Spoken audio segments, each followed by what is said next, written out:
Let's fucking go! Hello. Welcome back. I just got back from the doctor. It's great news.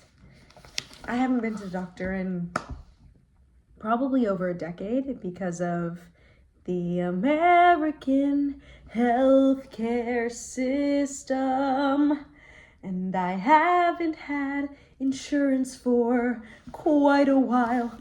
So, finally got on I'm on insurance for a couple of months. We'll see when they decide to pull the rug out from under me. But in the meantime, I'm trying to go to as many doctor appointments as I possibly can. Just went to my PCP for my follow-up. Blood work looks good. I'm low on vitamin D.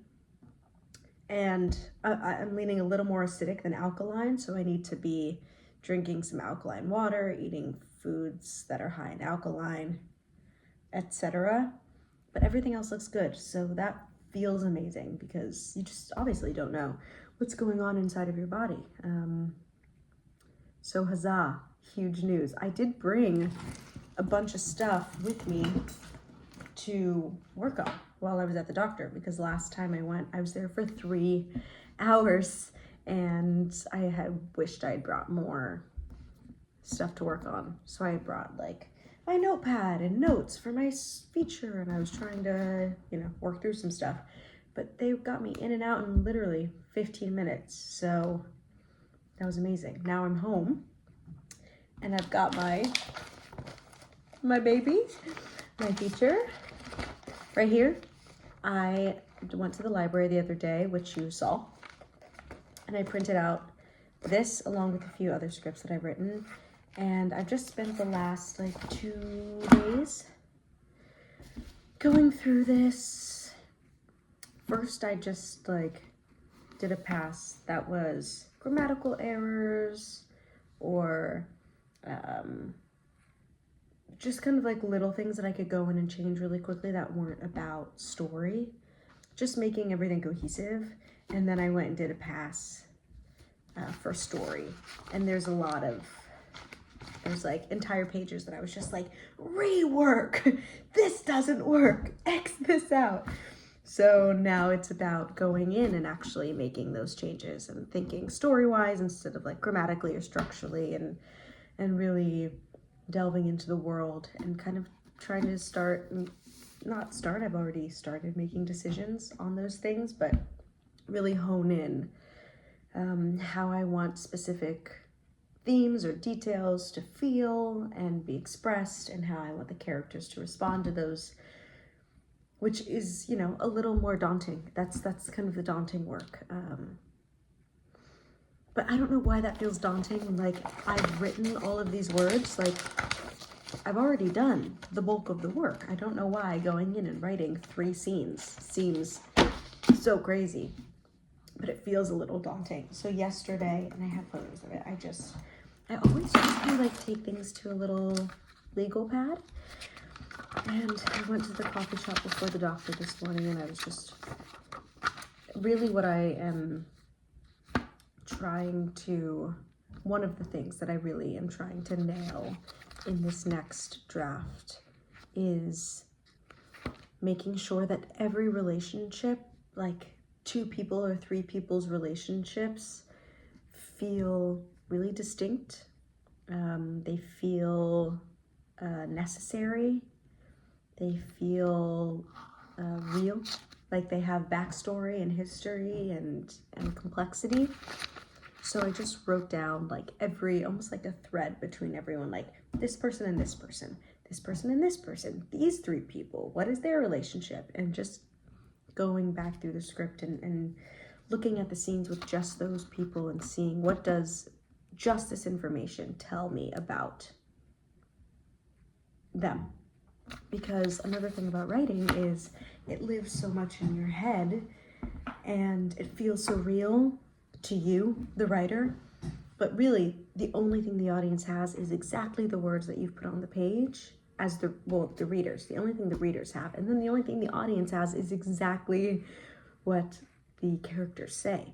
So in the read through that I just did of this, there was a character that was spoken to through their nickname. Like one of my characters said the nickname of the other character. And I was like, wait, is this the first time that we're even hearing her name? Because if it's the first time we're even hearing it out loud and it's a nickname, we don't even know her name. I know her name. It's written in the script that, you know, this person aged this with these characteristics is blah, blah, blah. But if I'm just an audience member watching, I don't know her name until someone says it out loud. So just little things like that, like what are the words, what is the dialogue actually telling the audience, and what is the dialogue saying about these relationships? So that's something. There are like 2 relationships in particular that I really want to be honing in on in this next pass, and require like a scene or 2 to really either be reworked or added.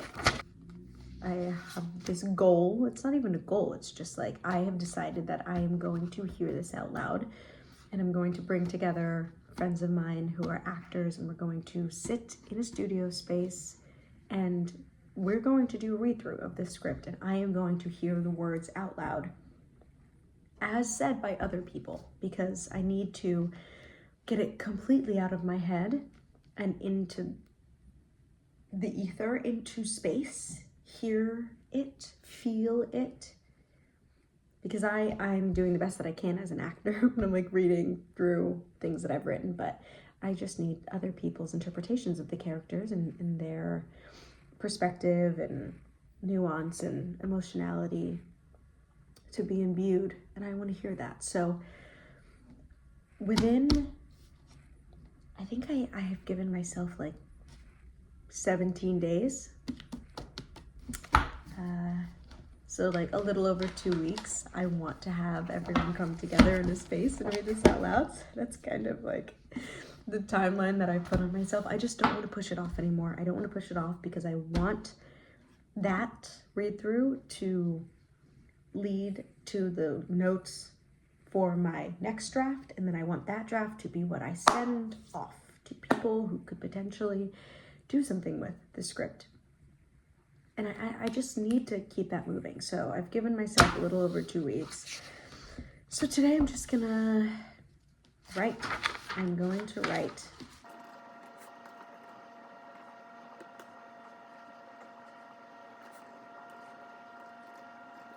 Bonbon et chocolat.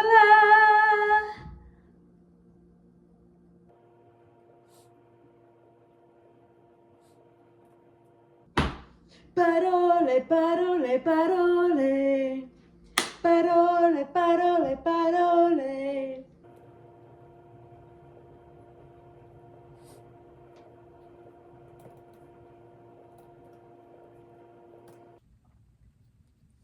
This is literally the reality of writing something. It's almost 1 a.m. I was fully eye mask on, lights off, asleep, thinking about my feature, and I just had a new idea for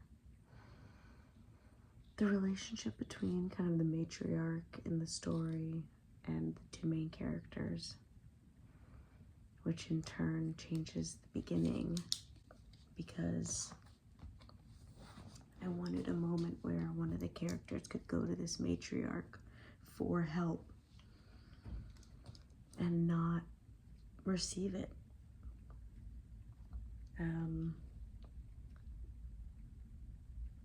But the thing that she goes to this matriarch for also sets up the lie that one of the characters tells the other, which I did set up from the beginning already, but I can weave that into this new kind of idea about the relationship between the 3 of them. So anyways, I just have to like write that down. I'm so tired. Actually, this isn't gonna be enough, so.